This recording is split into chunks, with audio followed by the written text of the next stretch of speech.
The box was wrapped in cheerful graduation paper, blue and gold, with little mortar boards printed across it. It was tied with a silver ribbon. It looked expensive, thoughtful, like the kind of gift you plan weeks in advance. I was 22 years old, standing in my parents' backyard surrounded by aunts, uncles, cousins, and family friends who had come to celebrate my college graduation. Pre-med degree with honors. Medical school acceptance letter already framed in my dorm room. Admission to Johns Hopkins with a partial scholarship.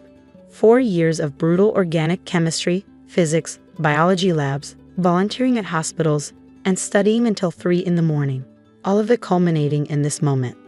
My father handed me the box with a smile that didn't quite reach his eyes. There was something performative about it, like he was setting up a joke only he found funny. "Open it, Anna. Your real graduation present." I tore through the paper while everyone watched. The backyard had gone quiet, that expectant silence when everyone's waiting to see what someone received. I lifted the lid.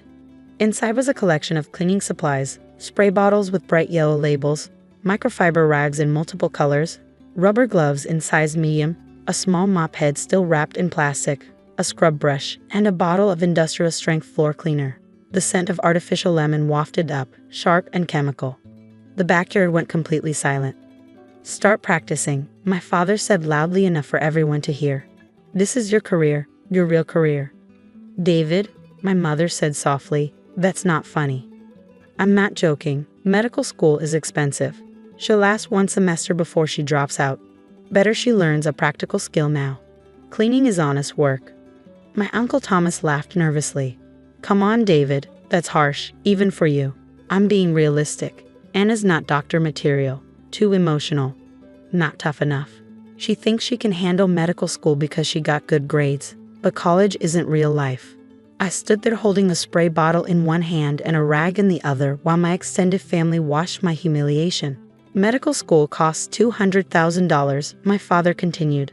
She'll waste 1 year, drop out, and be in debt for the rest of her life. At least with cleaning skills, she can get a job." "I start medical school in August," I said quietly. "I've already been accepted." Acceptance and finishing are different things. You'll see, this will be more useful than that acceptance letter. I put the cleaning supplies back in the box and closed the lid. "Thank you for the gift." My mother followed me inside when I left. "He doesn't mean it. He's just worried about the money." "He means it, Mom. He's always meant it. Given time, when you graduate from medical school, he'll understand." I won't be inviting him to that graduation. I moved to the East Coast 2 months later for medical school. Changed my phone number. Sent my mother my address but not my father. For the next 12 years, I saw him occasionally at Christmas and we barely spoke. He never asked about medical school. Never asked about my residency. Never asked about my career at all. I assumed he thought I'd dropped out. Maybe become a nurse, maybe actually taken his advice and gotten a job cleaning offices. My mother mentioned once that he told someone at church I was doing something with hospitals in Boston, in a vague tone that suggested failure he was too polite to specify.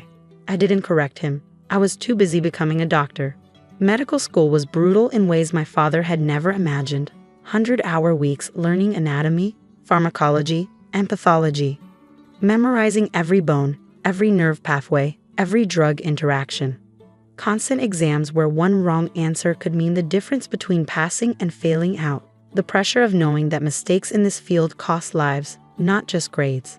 I finished top of my class, inducted into the Alpha Omega Alpha Honor Medical Society. Matched into a prestigious general surgery residency program at University Hospital, one of the most competitive in the country. 5 years of residency were even harder than medical school, 80 to 100-hour weeks, sleeping 4 hours a night if I was lucky, learning to make split-second decisions in the operating room. Holding people's lives in my hands while attending surgeons watched and judged. I specialized in cardiothoracic surgery during my final years, drawn to the heart and lungs, the most demanding and technically difficult field in surgery. 2 years of fellowship after that at Massachusetts General, becoming an expert, learning advanced techniques that most surgeons never master, publishing research on minimally invasive cardiac procedures, building a reputation among the small community of cardiothoracic surgeons in the Northeast. At 33, I became an attending surgeon. At 35, the hospital appointed me chief of surgery, the youngest in the institution's 120-year history. I oversaw 40 surgeons and 200 support staff. My department's annual budget was $80 million. My father knew none of this. He knew I had moved away, that I was doing something in Boston. My mother mentioned occasionally that I was still in medicine somehow, but she was vague about details because I'd asked her to be. My father never pressed for specifics. I assumed he didn't care enough to ask. Then his heart stopped working properly. Massive myocardial infarction on a Tuesday morning. His second wife called an ambulance. They brought him to University Hospital because it was the closest major cardiac center. I didn't know he was there until I reviewed the surgical schedule Wednesday morning and saw his name. David Morrison, age 67. Acute coronary syndrome requiring urgent coronary artery bypass grafting. High-risk patient due to age and extent of blockage. Consulting surgeon requested chief of surgery review. My father needed open heart surgery at my hospital, in my department. I sat in my office for 10 minutes staring at his chart. I could assign the case to another surgeon and never see him. That would be easier. But I was chief of surgery. Complex, high-risk cases required my consultation. It was my job. I put on my white coat and walked to the cardiac intensive care unit. My father was awake, propped up on pillows, an oxygen cannula in his nose. His second wife sat beside the bed. He looked older than I remembered, grayer, thinner, fragile in a way I never associated with him. I knocked on the doorframe. "Mr. Morrison? I'm Dr. Morrison, Chief of Surgery. I'm here to consult on your case." His wife looked up first, confused. "Morrison? Are you related?" My father turned his head, looked at me. His eyes widened. "Anna? Hello, Dad. You're a doctor?" "I'm the Chief of Surgery. I oversee all surgical departments in this hospital." His wife stood up. "You're David's daughter? He said you lived in Boston, but he didn't mention. We haven't spoken much in the past 12 years. I pulled up a chair and opened his chart on my tablet. "Let's discuss your medical situation. You've had a severe heart attack. 3 of your coronary arteries are significantly blocked. You need coronary artery bypass grafting, CABG surgery. We'll take vessels from your leg and use them to bypass the blockages." "Is it dangerous?" His voice was weak. "All surgery carries risk. In your case, the risk of not operating is higher than the risk of the procedure. Without surgery, you'll likely have another heart attack within weeks, fatal this time." "Will you do the surgery?" "Dr. Kumar will be your primary surgeon. He's an excellent cardiothoracic surgeon, one of the best in the country. I'll be supervising and available during the procedure." "You're really a doctor." He said it like he was still processing. "Chief of Surgery. I've held this position for 2 years." His wife looked between us. "David, you never said your daughter was a surgeon." "I didn't know." I stood up.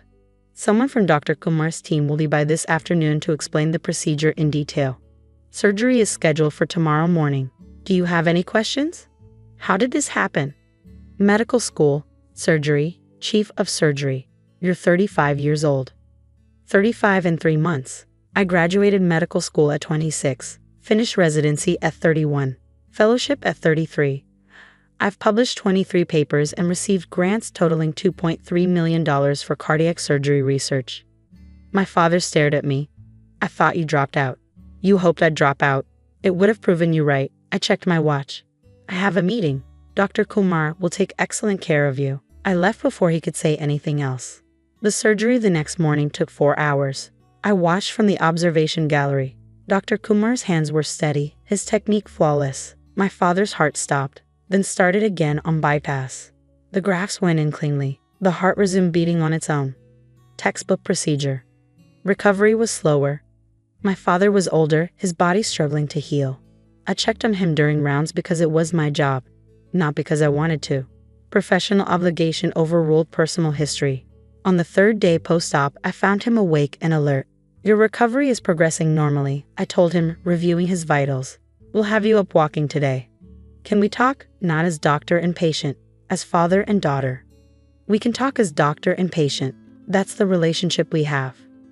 "Anna, please. I was wrong. About medical school, about your career. I should have supported you." "You should have, but you didn't. The cleaning rags, that was cruel. I see that now. It was cruel then too. You just didn't care." "I was trying to protect you. Medical school is hard. I didn't want you to fail." So you made sure I knew you expected me to fail. That's not protection. That's sabotage. His hands twisted the blanket. I'm sorry. Sorry doesn't erase 12 years. Sorry doesn't erase standing in front of 30 people while you told them I wasn't smart enough to be a doctor. I was wrong. Being wrong isn't the same as being sorry, and being sorry isn't the same as earning forgiveness. I closed his chart. Your cardiac function is improving. You'll be discharged in 3 days. Cardiac rehabilitation starts 2 weeks after that. Your cardiologist will monitor you. Will I see you again? If you have surgical complications requiring readmission to this hospital, yes. I left before he could respond. My mother called that evening. Anna, I heard about your father's surgery. Thank you for taking care of him. I did my job. Any patient would receive the same care. He told me about the conversation, about the apology. Apologies are easy. Change is hard. He wants to make things right.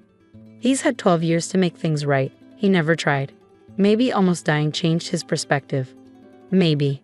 But that doesn't obligate me to change mine. My father was discharged 4 days post-op. I saw him once more, providing discharge instructions. He asked if we could have coffee sometime. I said I'd think about it. I didn't mean it. 6 months later, I was invited to present research at the annual conference of cardiothoracic surgeons. 300 physicians. A presentation on innovative bypass techniques. It was being held in Boston. My mother asked if she could attend. I said yes. She asked if my father could come too. I said he could sit in the audience, but we wouldn't sit together.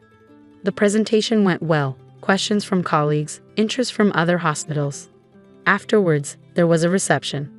My father approached with something in his hands, a small wrapped package. Can I give you something? A real graduation present. 12 years late. I unwrapped it. Inside was an antique medical journal from 1923, leather-bound. Articles about early cardiac surgery techniques. Beautiful illustrations. It probably cost him several $100s. I should have given you something like this instead of cleaning supplies. I should have believed in you. Yes, you should have. Can I be part of your life now? Can we try? I looked at the journal. Thought about the cleaning rags still in a box in my office. I kept them as motivation, a reminder of what I'd proven wrong. We can have coffee occasionally. We'll see where it goes from there. But understand something, Dad. I didn't become chief of surgery to prove you wrong. I became chief of surgery because I was good enough. Your opinion of me never mattered to my career. It only mattered to our relationship. I understand. Do you? Because you never asked. In 12 years, you never once called to ask how medical school was going. Never asked about residency. Never asked anything. You decided I'd failed and never checked to see if you were right. I was ashamed. I thought if you had dropped out, asking would hurt you. So you just assumed the worst. Decided I'd failed without evidence. He had no answer for that. The cleaning rags were insulting, I continued. But the real damage was that you wrote me off. Decided my future without asking me about it. That's what I can't forgive easily. How do I fix it? Time. Consistency. Actually being interested in my life. Not just now that you know I succeeded, but genuinely interested. We did have coffee, monthly at first. Then more regularly. He came to my award ceremony when I received the Hospital Excellence in Leadership Award. He asked questions about my research. Started trying to understand the daughter he dismissed. 2 years after his surgery, he visited my office at the hospital and saw the box of cleaning supplies on my shelf. You kept those. I kept them to remember. You gave me rags and told me to clean. I run an $80 million surgery department. I clean operating rooms, just not the way you meant. I was a fool. Yes, but you're trying to be better. That counts for something. It counted for coffee dates. For awkward family dinners where we rebuilt something that looked vaguely like a relationship. For a kind of peace that wasn't forgiveness, but wasn't hatred either. He never met my expectations of a supportive father, but he stopped actively undermining me. For someone who'd started at negative, that was almost progress. The cleaning rags stayed on my shelf, reminders of where I'd come from. Proof that someone else's opinion of your potential means nothing if you refuse to accept their limits. My father gave me rags and said that was my career. I became chief of surgery and said that was his mistake.